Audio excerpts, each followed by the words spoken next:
For this first lesson of Beyond Social Skills, I'm inviting tweens to take some time to contemplate the value of conformity versus authenticity in middle school. In elementary school, social skills programs focus on learning social norms and accommodating other students' expectations.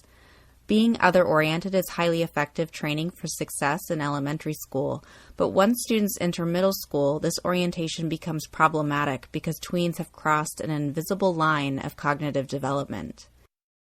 Students who in 5th grade look to their teachers and parents for guidance, in 6th grade look for social cues solely from peers who may or may not have a fully developed moral compass.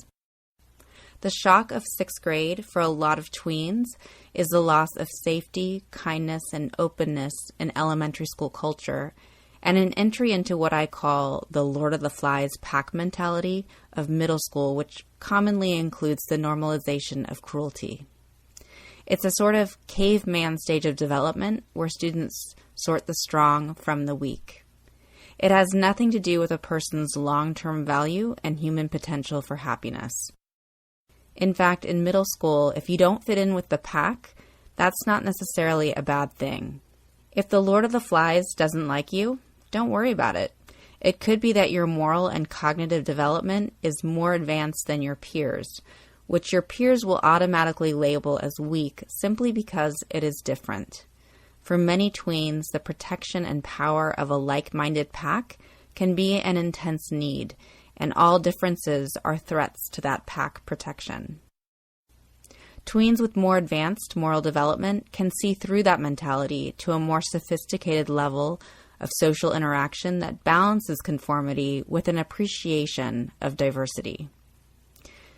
The average bell curve for moral development and compassion is about age 13, according to Jean Piaget's moral development theory.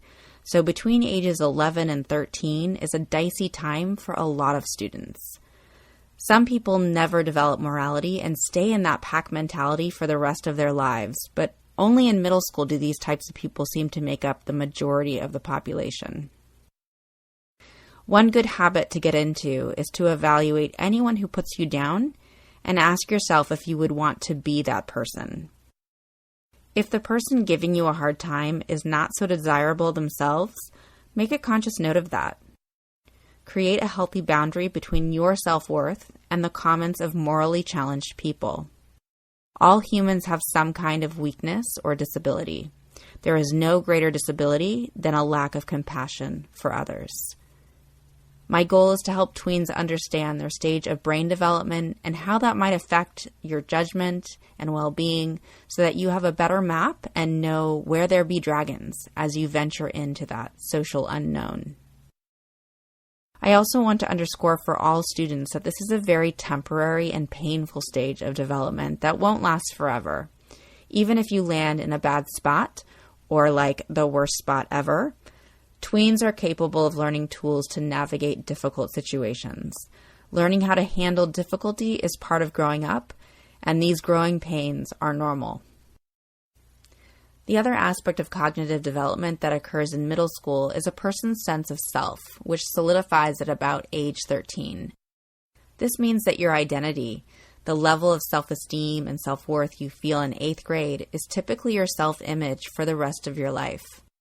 My goal is not just to teach you how to fit in, but how to cultivate a more deeply rooted sense of self so that you can weather social storms that may try to knock you over. Try not to over-identify with the storms and judgments of the Lord of the Flies. See him or her for what she is. Notice the flies. It's very important when we teach social skills to tweens that the focus is not something is wrong with you and you need to change it to fit in, but rather, this group of people act this way. Is that something you really want to join? And then contemplate it honestly. In middle school, some groups are not worth joining. My hope is that you will find a social pathway that is not simply accommodating of others, but one that is meaningful, socially safe, and supports your sense of self-worth. It's so important to protect your sense of inner value as your social skills develop. Today we're contemplating the value of conformity and authenticity when it comes to peers. Each of you will need to find the right balance of conformity and authenticity in order to be included with your peers, yet also protect and nurture your core self. For each person, that balance is going to be a little different. Let's unpack those two concepts, conformity and authenticity, a little more so that you can start reflecting on what works for you on a personal level.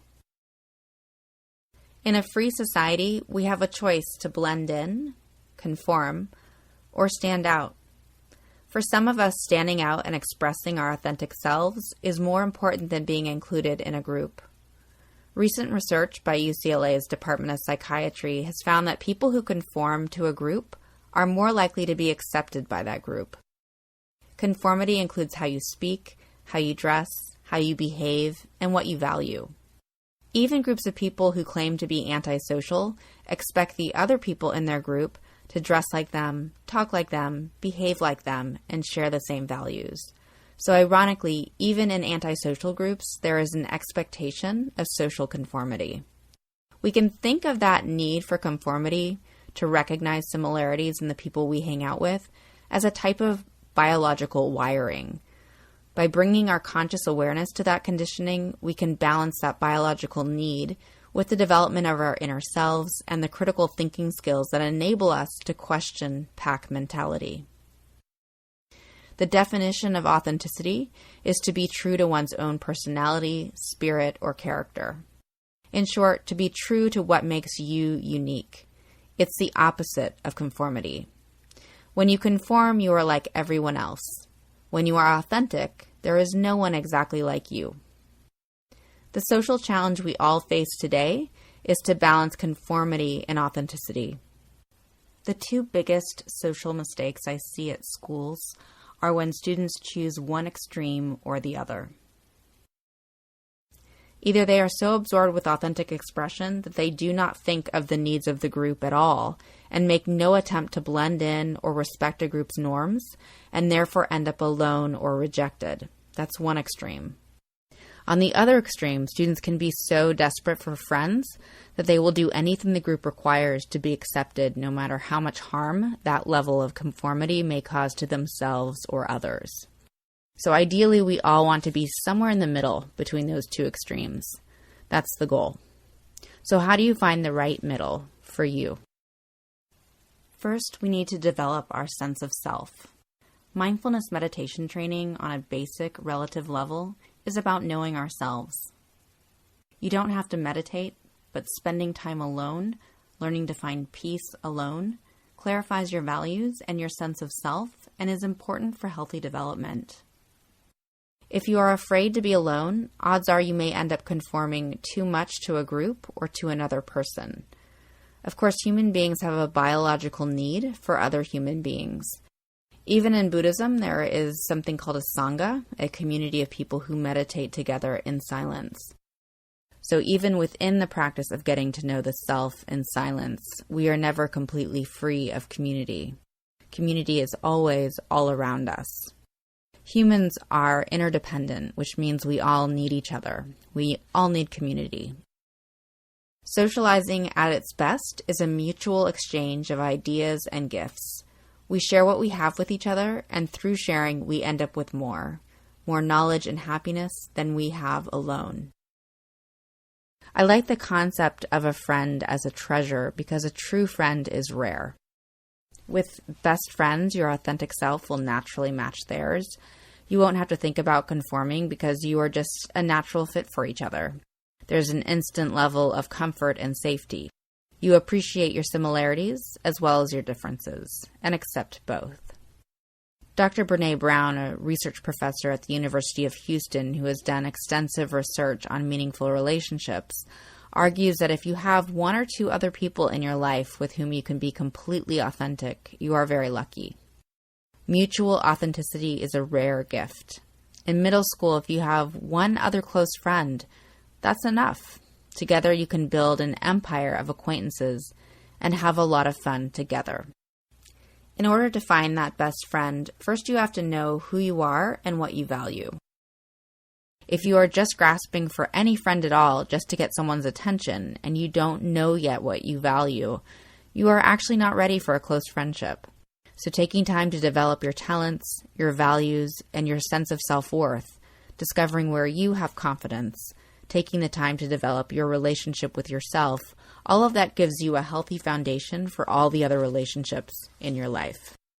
With that foundation, when bullies come around, you will immediately recognize that they don't share your values and steer clear of those dragons.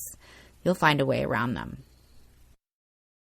I'd like to close with a reflection on a line of Native American wisdom from North America. When you want what other people have, it creates confusion. I'll say that one more time. When you want what other people have, it creates confusion. It's very common in middle school for students to see a popular student and want to be like them and have what they have. But if you try to act exactly like a popular student, it usually backfires because you are not that person. Others can tell that you are not being authentic. The courage to be ourselves, to be authentic, is what attracts real friends. Grasping for what other people have and pretending to be them usually pushes peers away. What that says to me is that your peers want to know the real you. They don't feel safe with you when you are pretending to be someone else. So who are you right now? If you let go of the concepts of other people and really shift your attention to your own life and what you want to create in it for yourself, you will find your authentic path. If there are just 1 to 2 friends with you, that is a deeply meaningful journey. According to Dr. Brown's research, people with a few close friends are generally happier in the long run than people who are popular.